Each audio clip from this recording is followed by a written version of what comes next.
Right, cool. We're back, and now I was just asking Arpit. I was like, we should just make a video of this. How did you get started working in Integromat? You're based in India, but this is a Right, Prague-based company. How did you find this right. job, and how did that work? Yeah, so it's an interesting story. I'll try to keep it short. So I was using Integromat just like a regular user while working on freelance projects. I used to build chatbots as a freelancer, and that's why I mentioned chatbots. So I first built a chatbot for my own startup, and then I saw the potential, and I really enjoyed it because building a chatbot using a no-code tool like Chatfuel is all about the content, and I'm big on content. My forte lies in writing good content. So it was all about designing a conversation, and I started doing it. I built a couple of chatbots for my own startup, and I just built.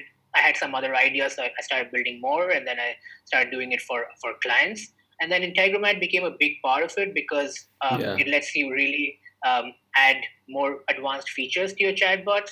So I was basically an advanced user of Integromat, but I realized that I like I like the tool Integromat. I like using it more than I maybe like to build chatbots. After a while, and that's how I got in touch with the team, and I offered to kind of create video tutorials for them and kind of help them with the documentation, and they got back to me, and then I did a few samples for them. They liked my work, nice. and yeah, and then yeah, that's how I kind of got in. And then yeah, once you're in, and once you do a good job at whatever you do, you can keep getting more and more opportunities, and that's how it kind of yeah, that's how it worked for me, and it's still working for me. So yeah. Nice, yeah. And I actually talk about that in one of my other videos, which if I make this video, I'm going to link to that below. The biggest, like, kind of secret job hunt strategy that most people don't even, it doesn't even occur to people is just reach out to the companies or brands or apps you're already using because you're probably already, Right. if not an expert, at least you already like what they do and you know what they do. So that makes you in a, gives you a unique advantage and steps you Absolutely. in way way ahead of all the other candidates. First of all, they might not even be hiring, so then you have zero competition. But even if they are hiring, you probably know a lot more than 99% of the other people applying. So that's a really cool way to get it. That's how me and Arpit both have gotten full-time jobs doing Right. that. So that's really cool. All right, Yeah. nice. All right, maybe this will just be a mini video. I just kind of wanted to talk about that. And I was Yeah. Yeah. Yeah. saying before Absolutely. how that's actually how I got my first full-time job too, which Right. is reaching out to a brand I was already using and Right. saying, "Hey, I really like what you guys do. By the way, are you hiring? Or can we work Yeah, together in with some me, way?" exactly. Same here. Like with Tegromat, I don't think they were hiring at all, right? Mm, But I yeah, found, so I actually wrote to them twice. I didn't mention this. The first time they kind of, so yeah, I could have mentioned it, but anyway, the first time I wrote to them something generic like, hey, I really like your tool. If you're hiring, please let me know, yeah. blah, blah, blah. Dear And they said, sir oh, or sorry. madam.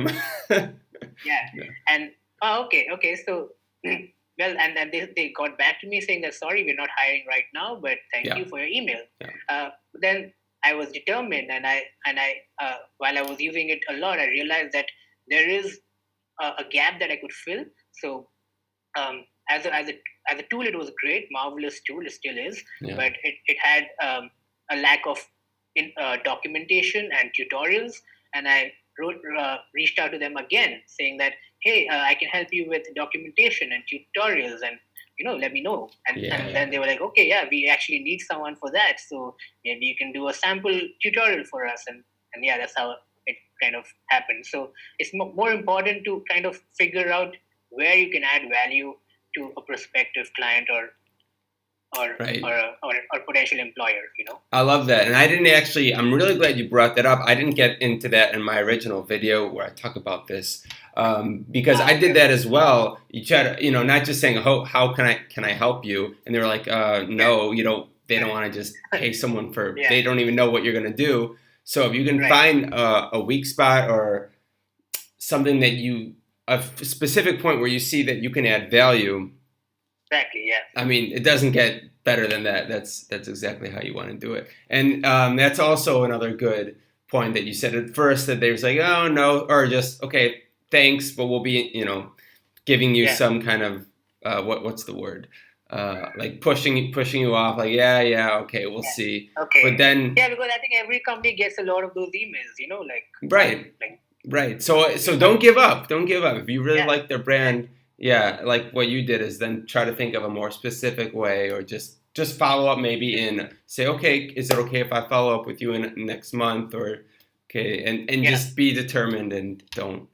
You don't have anything to lose by sending them one quick, let's get in touch again email a little bit later. So cool. Exactly. Absolutely. Yeah. Cool. All right, well, that's the quick tip for now. We'll make this one short and sweet. Adios, and thumbs up and subscribe again. Thank you for watching. Cool. All right.